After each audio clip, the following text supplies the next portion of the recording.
महिला चाह दिनू महिला चाह दी तो बिहार बदल जाए। मान लीजिए अगर वोट देगा तो नोटा में जो वोट गए थे क्या इनके लोटा में वो वोट आएगा? दोनों ही बार उनको हार का सामना करना पड़ा। बीजेपी जो है कि लगातार लीड लिए हुआ है। प्रशांत किशोर अगर वोट काटते तो किसका वोट काटेंगे? नमस्कार, हॉट इंडिया देख रहे हैं। देखिए ये चुनावी मेला है। चुनावी मेला में आप सभी का स्वागत करते हैं। चुनावी मेला आप लोग देखते ही आ रहे हैं और हमने बोला था कि 243 विधानसभा पे हमने चर्चा करेंगे और शायद हम लोग उस कगार पे भी हैं और पहुंच भी रहे हैं। आज हम लोग जिक्र करने वाले हैं मोतिहारी एक गढ़ माना जाता है कि वहाँ से भी राजनीतिक छवि निकलते रहे हैं। और 2020 की बात करें तो प्रमोद कुमार जो कि जीते हुए थे, बीजेपी से थे, 72,733 वोट लाए हुए थे। 50% के रैंकिंग रहा था वोट का। और ओम प्रकाश उनके द्वंद्वी थे जो कि 78,000 कुछ वोट लाए हुए थे। अब मोतिहारी में खास ये हो जाता है कि प्रमोद कुमार और ओम प्रकाश जो कि 2015 में भी एक दूसरे के द्वंद्वी रहे थे। इसी चीज़ को लेकर हम लोग चर्चा करने वाले। भैया सबसे पहले तो आपका बहुत बहुत स्वागत करते हैं। कैसे देखते हैं मोतिहारी को? पहले आप देखते कैसे हैं?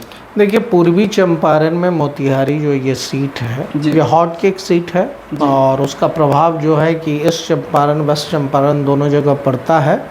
तो ये सीट जो है कि कांटे की टक्कर का सीट है। 15 हो तब चाहे 20 हो तब दोनों ही चुनाव में आपने देखा है कि कमोबेश वही स्थिति रही है। और जिस तरीके का आपने बताया कि प्रमोद जी जो है कि वहाँ से वर्तमान विधायक हैं और ओम प्रकाश जी जो है कि उनको हमेशा उन्हीं के बीच में प्रतिस्पर्धा 15 में भी रही और 20 में भी रही। तो दोनों ही बार उनको हार का सामना करना पड़ा। बीजेपी जो है कि लगातार लीड लिए हुआ है। इस बार प्रधानमंत्री मोदी जी के लगातार वहाँ पे जो है हालांकि जीतने का क्रम ज़्यादा का है नहीं, क्योंकि कह सकते 18 समथिंग 12-15 हज़ार से वोट। मतलब यहाँ पे ऐसा नहीं लगता है कि त्रिकोणीय मुकाबला होने का संभावना?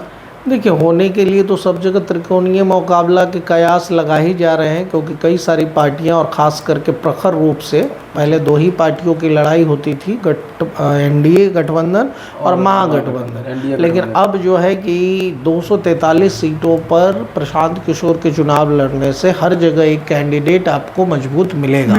ठीक है, वो राजनीतिक रूप से मिले, प्रशासनिक रूप से मिले, वो व्यक्ति जो है कि अपनी इमेज लिए हुए वहाँ का कैंडिडेट खड़ा होगा। और प्रशांत किशोर ने जिस तरीके से ताबड़तोड़ हमला जो है बीजेपी के सम्राट चौधरी पे किया है, अशोक जी पे किया है, अशोक चौधरी पे किया है, संजय जायसवाल पे किए हैं, है ना। तो इस तरीके के हमलों से जो है कि लगातार पीके का मनोबल भी बढ़ा हुआ है और जनता भी देख रही है कि बंदा बात तो सही कर रहा है। ठीक है, तो कुल मिला के वैसी स्थिति में जो है कि चुनाव में वोट ही एक ऐसा माध्यम होता है जो कि ये तय कर पाएगा कि क्या प्रशांत किशोर को लोगों ने जिस तरीके से सुना, क्या वोट भी किया। अगर थोड़ा बहुत भी खेला वेला गड़बड़ा जाता है तो 10,000, 20,000, 12,000, 15,000 की वोटिंग का उलटफेर होने पे जो है कि त्रिकोणीय संघर्ष। प्रशांत किशोर अगर वोट काटते तो किसका वोट काटेंगे?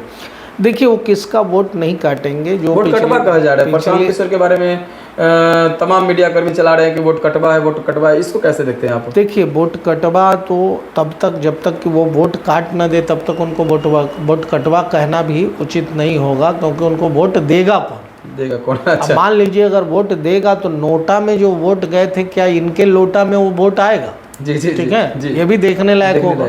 दूसरी बात है कि पार्टी जिस तरीके से प्रयास कर रही है उस हिसाब से पूर्वी चंपारण में, मोतिहारी में भी पीके ने काफ़ी मेहनत की है। ठीक है, और कुल मिला के जो है कि मेहनत का फल तो जनता चुनाव में देगी। मोतिहारी हॉट केक सीट है ना, आरजेडी का अपना दबदबा है। ठीक है, 10,000, 12,000 वोटों से अगर मान लीजिए कि डिफीट हुए हैं तो वो खुद उस प्रयास में होंगे कि हाँ भाई हम अपनी सीट को अपने हाथ में ले पाए, है ना। तो देखिए खैर मोतिहारी में बीजेपी है अभी। अब 2025 का जो चुनाव होगा उसमें पता भी चलेगा कि कौन किसके द्वंद्वी है। और इस बार तगड़ा मुकाबला होने वाला है हर बिहार के हर क्षेत्र में, क्योंकि प्रशांत किशोर एक नया चेहरा के रूप में उभरे हैं। और खैर जो मेहनत करेंगे वो तो रंग तो लाएगी ही लाएगी। खैर अब क्या होता है तो भविष्य के घर में पलती है ये बातें।